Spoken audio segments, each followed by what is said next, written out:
सभी साथियों को जय भीम, लाल सलाम। और एसआईओ के साथियों को बेहद शुक्रिया कि मुझे उन्होंने इनवाइट किया। तो मेरे प्रोफेसर बोल चुके हैं, मुझे मेरे पास बोलने के लिए पता नहीं क्या बचा है, बट काफ़ी बातें उनकी ही दोहराते हुए मैं सोच रही थी कि ये जो सारे मुद्दे यहाँ पे लिस्टेड आउट हैं वो किस तरीके से एक दूसरे से जुड़े हुए हैं। और जब हम एजुकेशन की बात करते हैं, शिक्षा की बात करते हैं, उसके कई नज़रिए हो सकते हैं। एक नज़रिया ये होगा कि शिक्षा ऐसी हो जो सामाजिक जो ढांचे हैं उनको रिप्रोड्यूस ही करे, उनको वैसे का वैसा बनाए। जो जाति प्रथा है, जो पितृसत्ता है, उसको वैसे का वैसा दोहराता हुआ आगे लेके जाए। और दूसरा एक जो नज़रिया हो सकता है कि शिक्षा का इस्तेमाल सोशल रेवोल्यूशन के लिए किया जाए, वहाँ पे लोग आए। यूनिवर्सिटी एज अ स्पेस इतनी तकलीफ़ क्यों देती है, इसका जवाब इसी में है क्योंकि यूनिवर्सिटी के कई मायने हो सकते हैं। उसका एक मायना ये भी है कि तमाम जगहों से, तबकों से लोग आके साथ में जब एक क्लासरूम में बैठते हैं, एक दूसरे से सवाल करते हैं, अपने प्रोफेसर से सवाल करते हैं, वहाँ से कई नई बातें निकलती हैं। और जो शायद वो अपने कॉलोनीज़ में सीख कर आते हैं, पढ़ कर आते हैं, वो वहाँ पे वो स्टीरियोटाइप्स, वो स्टिग्मा वहाँ पे धाराशायी हो जाता है। इसीलिए अक्सर कहते हैं कि लड़कियाँ बिगड़ जाती हैं यूनिवर्सिटीज़ में जाके। बिगड़ती नहीं हैं, उनको वहाँ जाके और नई चीज़ें पता चलती हैं, नई सच्चाइयाँ पता चलती हैं। और सारे लोगों के साथ ऐसा ही होता है। इंडिया में देखें तो जो एजुकेशन सिस्टम है आज यहाँ खड़े होकर अगर हम देखते हैं तो वो एक न्यू लिबरल तरीके से एजुकेशन को देखा जाता है और बेहद कास्टिस्ट तरीके से हमारे जो संस्थान हैं वो वर्क करते हैं।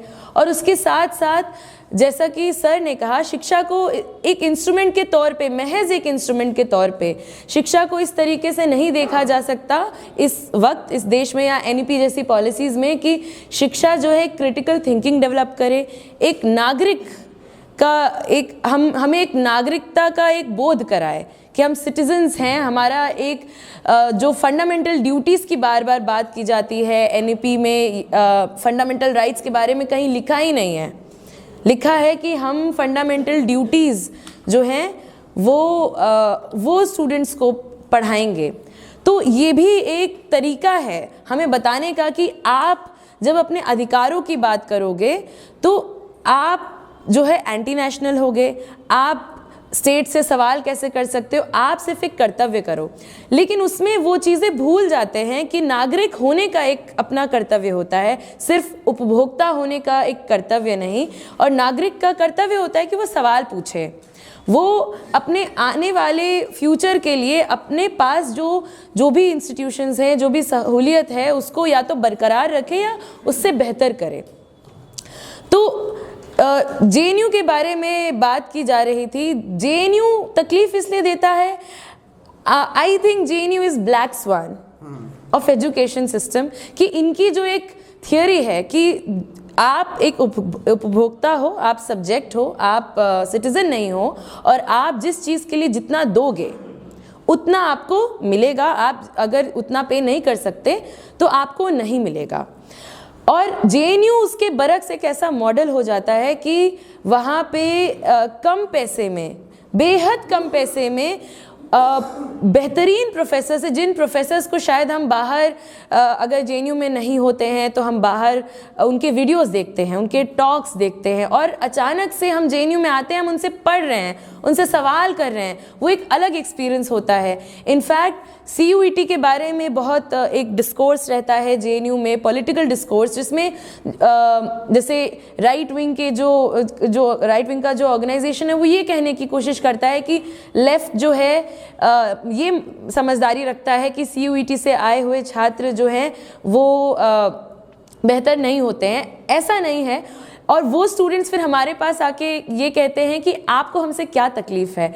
जो हम जिन प्रोफेसर्स को बाहर से देखते थे, बस आज CUET के कारण हम उनसे पढ़ पा रहे हैं, सवाल जवाब कर पा रहे हैं। CUET पे तो खैर बात हो सकती है, लेकिन जेएनयू ये है।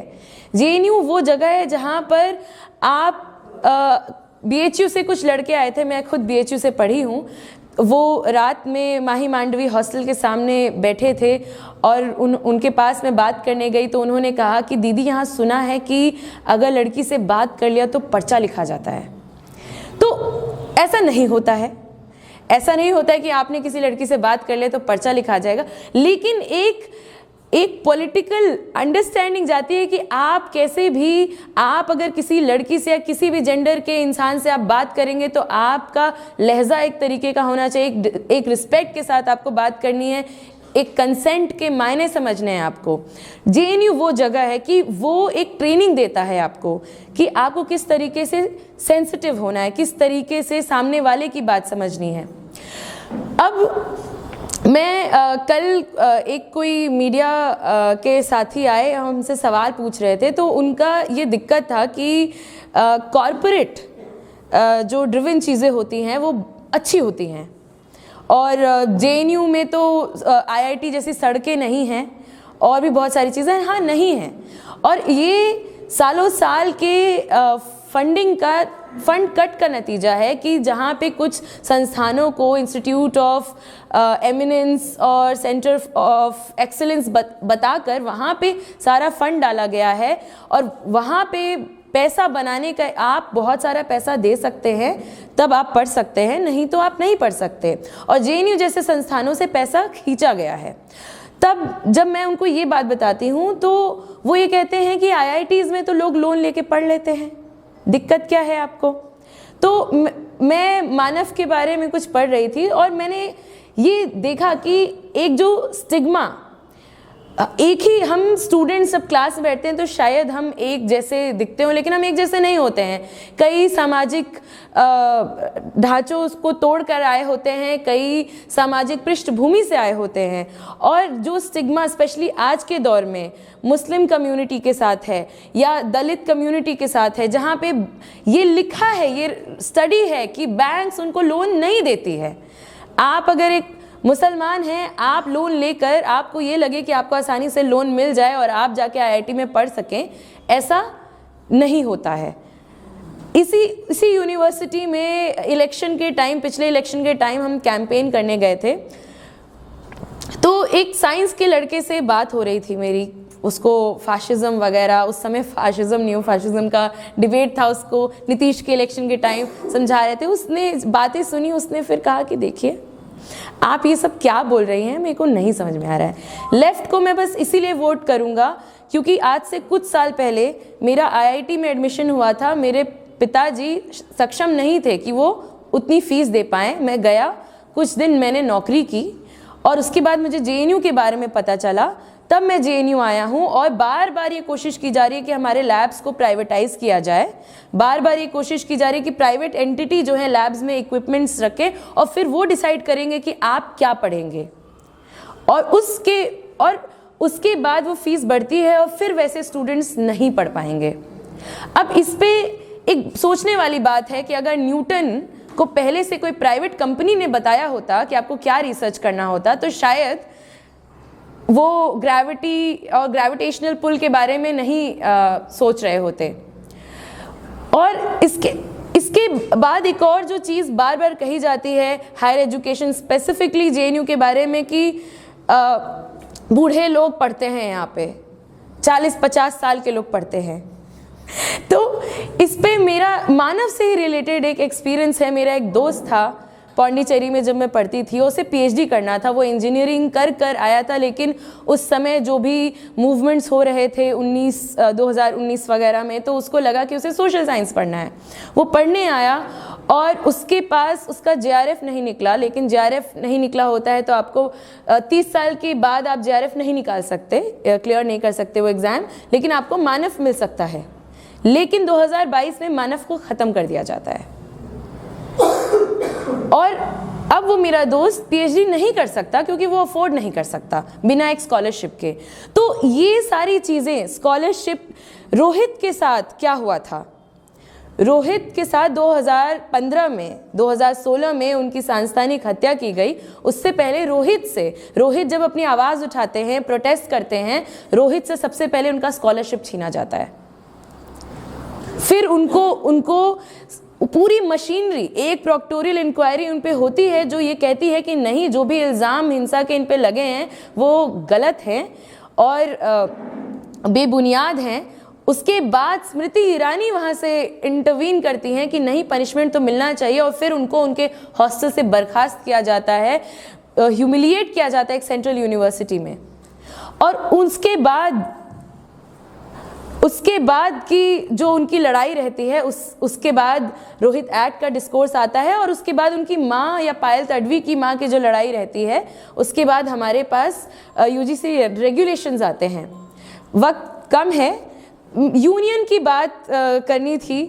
अभी हम देखते हैं कि पंजाब यूनिवर्सिटी में किस तरीके से पिछले ही साल लोग लड़ रहे थे अपने सेनेट को बचाने के लिए, जहाँ पे उनका रिप्रेजेंटेशन होना है।